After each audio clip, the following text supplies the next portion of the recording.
Imagine living in a time where a single word could change the fate of the Christian faith.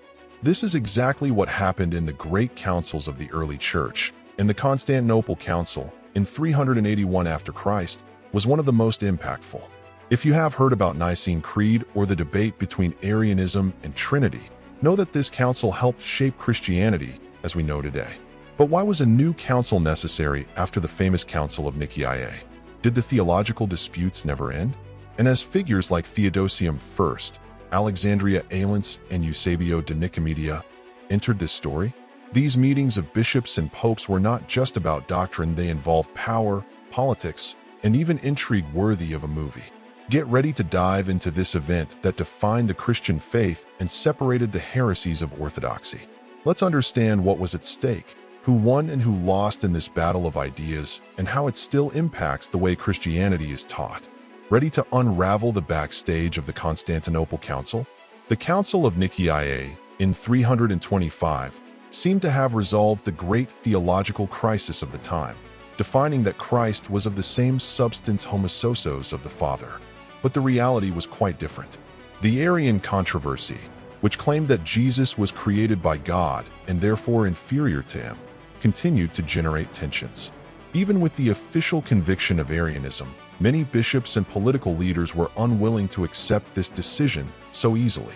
In the following years, the fight between the followers of Nicene theology and the Arians intensified, especially since Emperor Constantine and his successors had political interests in maintaining the unity of the empire. To make matters worse, terms such as homosousos and homoousi, similar substance, became theological battlefields. Could a simple difference of a letter in the Greek divide empires and churches? Yes, and that's exactly what happened. Over time, the church realized that new disputes were emerging and that Nicaea's definitions were not enough to end conflicts. This is how, in 381 after Christ, Emperor Theodosius I summoned the Council of Constantinople, trying to put an end to the crisis. But would the church be able to resolve the issue once and for all? Constantine was a central figure in the history of Christianity, and his influence did not stop in the Council of Nicaea. He realized that theological disputes were not only questions of faith, but threats to the stability of the Roman Empire. For him, religious unity was essential to maintain control over the territories. Therefore, even after Nicaea, Constantine continued to intervene, trying to balance the interests of bishops and imperial politics. One of his greatest achievements was the transfer from the center of religious and political power to the east. Rome was no longer the undisputed capital of Christianity. Constantinople, the new imperial city, was beginning to gain prominence. This change did not please everyone, especially the bishops of the West, who saw Rome as the heart of the Christian faith. Gradually, the rivalry between Rome and Constantinople began to take shape. Even after Constantine's death, his influence continued to shape Christianity. His successors did not always follow the same theological line, which only increased the confusion. Some favored the Arians, others reinforced Nicaea's decisions. The question was clear: if even the emperors could decide what was orthodox once and for all, how would the church solve this dispute of power and doctrine? The big question between the Arians and the Nicenes revolved around the nature of Christ. For the Arians, led by figures such as Eusebius of Nicomedia, Jesus was a creation of God and therefore subordinate to him. The defenders of Nicene theology, as Alexandria's Athanasium, argued that Christ was eternal and shared the same substance homosousos of the Father. This debate was not only theological, it was a true battle for the future of Christianity.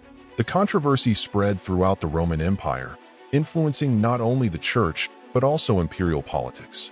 Emperors took sides, exiled bishops, and even changed the official doctrines according to their interests. For a while, Arians have gained strength, especially under Constantine and some of their successors, making the church a field of fierce disputes. Imagine chaos: each city had bishops with different positions, each emperor favored one side, and no one knew what the true faith was. It was only with Theodosius I, decades later, that the Nicene position began to consolidate itself as an official doctrine. The Constantinople Council was summoned precisely to resolve this issue for good. But, like any great religious debate, the problem was not that simple. After all, If until then the Christians had not reached a consensus, why would this time be different this time? The struggle between Arians and Nicens was not only theological, it involved a true war of influence within the Roman Empire. Great names such as Alexandria and Eusebio de Nicomedia's Atenae played fierce disputes, not only for religious conviction, but also for power and prestige within the church. Atenas, a firm defender of the Nicene doctrine, was exiled several times by the emperors, but never gave up on his cause. Eusebio de Nicomedia, on the other hand, was a born strategist. Near the imperial court, he got several Arian bishops to be appointed to important positions, ensuring that his theological view would gain strength. Constantine and his successors often oscillated between supporting one side or the other, according to political need. It was almost an ecclesiastical chess game, where each movement could change the course of the Christian faith. Meanwhile, the Pelagian bishops of the West tried to maintain Nicaea's orthodoxy, but without the same imperial support. The dispute for the dominance of Christian doctrine was not just a matter of faith, but who would have control over church and politics.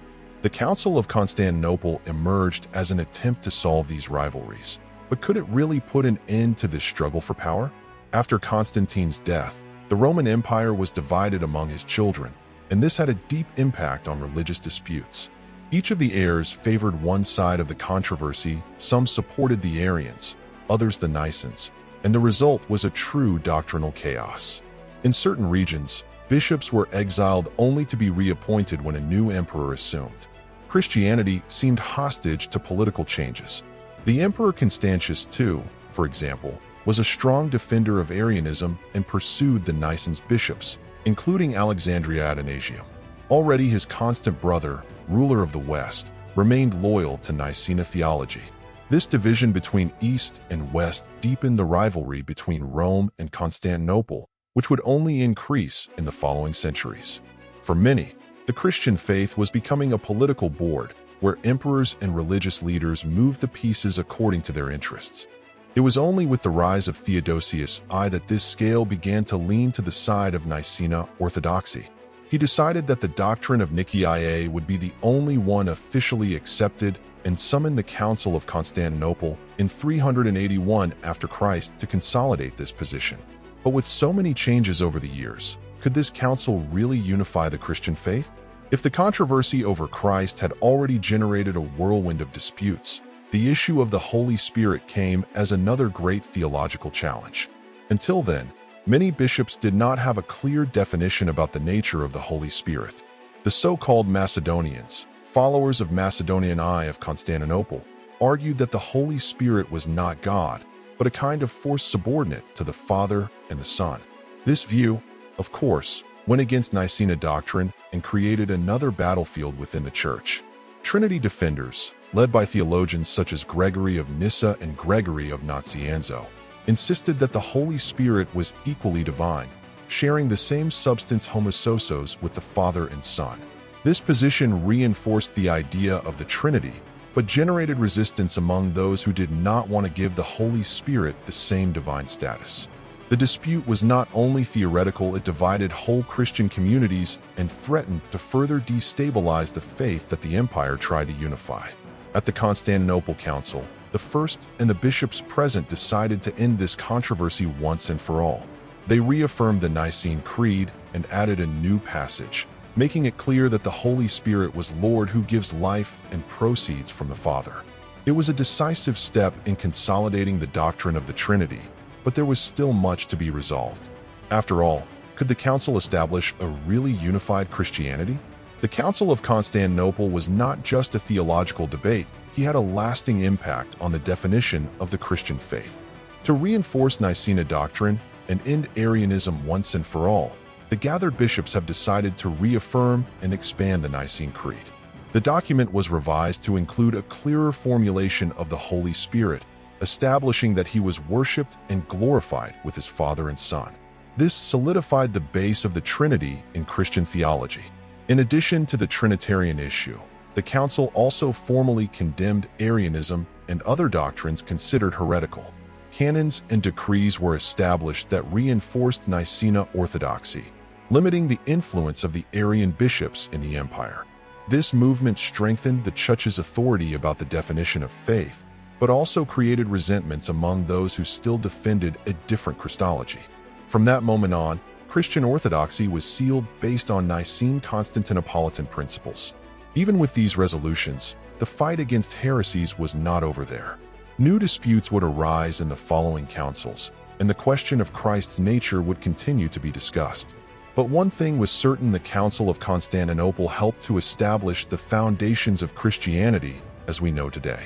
From it, the Church began to consolidate itself as a centralized institution, but the question of power between Rome and Constantinople was still left. Who really would have the final word about the Christian faith? With the Constantinople Council, the city founded by Constantine gained even more prominence in the Christian scenario. In addition to being the capital of the East Roman Empire, Constantinople was elevated to the status of the second most important headquarters of Christendom, behind only Rome. This decision caused tension among Western bishops, especially the popes, who saw Rome as the unquestionable center of the Church. The argument for this elevation was simple: Constantinople was the new Rome, the new center of the empire, and therefore should play a more significant role in the leadership of the Church. Canon 3 of the Council of Constantinople reinforced this idea, giving the bishop of the city a prestige that was once exclusive to the bishop of Rome. This created the foundations for a division that, centuries later, would culminate in the Great Schism between the Roman Catholic Church and the Eastern Orthodox Church. At the time, however, the rise of Constantinople was seen as a political and strategic movement. The Church was structured as a powerful institution within the empire, and the dispute between Rome and Constantinople would only grow. If the purpose of the council was to unify the Christian faith, he also sowed a rivalry that would forever change the history of Christianity. But what about long-term impacts? How did this council form the Christian doctrine we know today? The Constantinople Council was not just an isolated event, it deeply shaped Christian theology and the structure of the Church for the following centuries. The reaffirmation of Nicene Creed and the condemnation of Arianism were decisive steps to establish Christian orthodoxy. The doctrine of the Trinity, with the full deity of the Father, the Son, and the Holy Spirit, has become the basis of Christianity, being accepted to this day by most Christian churches around the world. In addition to the theological issue, the Council also strengthened the role of ecumenical councils as decision-making instances in the Church. Whenever new heresies or disputes arose, the solution was now calling for a new council to define the official doctrine. This model was followed in events such as the Council of Ephesus 431 and the Charter of Chalcedon 451, showing that the Church was organizing itself as a hierarchical and centralized institution. However, not everything was resolved there. The rivalry between Rome and Constantinople has grown over the centuries, leading to the division of Christianity between West and East. Even so, decisions made in 381 continue to influence the Christian faith to this day. If you have already recited the Niceno-Constantinopolitan Creed or heard of the Holy Trinity, know that all this began with heated debates and theological disputes almost 2,000 years ago. Impressive, no? The Council of Constantinople was a milestone in the history of Christianity, consolidating the doctrine of the Trinity and establishing solid foundations for the Christian faith. But did these disputes stay in the past? Even today, many of the issues debated at that time continue to generate theological reflections and different interpretations within Christianity. This shows how the history of faith is dynamic and always subject to new understandings. If you have arrived here, you have realized that Christianity was not born ready. It has been shaped over the centuries by intense debates, political decisions, and, of course, a lot of controversy. Now, stop and think: how do these definitions influence your view of faith? How do decisions made for almost 2,000 years still impact the way churches work today? These questions can open a new horizon of understanding about the religion that shaped the West. If you want to keep exploring more curiosities about church history, subscribe to the channel and enable notifications. We have much more content coming to clarify, challenge, and deepen your knowledge about Christianity and its mysteries. After all, understanding the past helps us better understand the present. We see each other in the next video.